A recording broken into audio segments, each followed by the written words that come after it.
Before the first Thor movie, and a while before the first Iron Man movie, we find the first Daredevil movie. That's also the only movie about Daredevil to hit the big screen. And as a movie, it is heavily underrated. And I will tell you about that today. But first to clarify, I'm reviewing the director's cut today. That is about 30 minutes longer than the theatrical, just to eliminate any doubts that you might have about that. First and foremost, what I appreciate in this one is that you see the backstory to Daredevil in a much more structured way.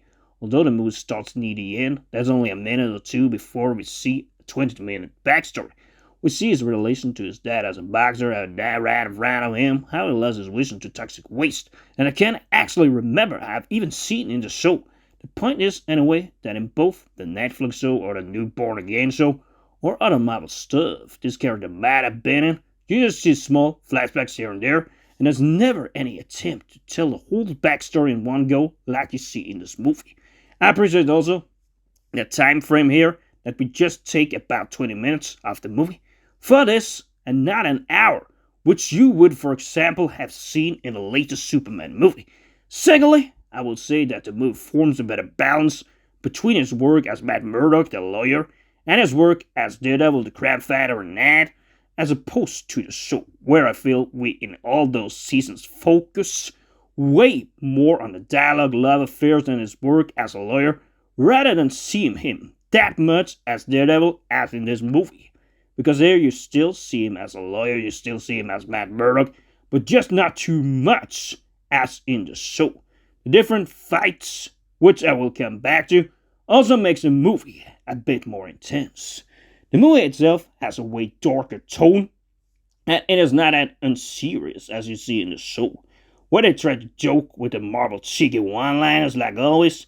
Here the comedy comes more natural, when there is comedy of course, but there is a ballsy attempt to create a darker world that the show never seemed to manage to cultivate the way they should have done. Daredevil is in this movie portrayed as a man that is able to kill a man, or he can be driven by the circumstances to do it, as you see when he pushes that guy that walks scot-free from jail to create his own justice as a dark adventure right in front of a train. Despite that, he for most of the movie, of course, tries to avoid being the bad guy. That's something he also always struggles with in the show, when it decides whether he wants to continue being Daredevil or not, whether he is good or bad as his grandfather at night. Generally, about the characters portrayed in the movie, I would say that you may not have a tailored cast here where everybody fits their roles to the brim. And it is of course very strange to cast Wilson Fisk as a black man, but at the same time, the total level of acting here is quite high. Despite there not being any stand-up performances, I feel both Ben Affleck, Jennifer Garner, Colin Farrell, and even Michael Clarke Duncan as Fisk do good roles here.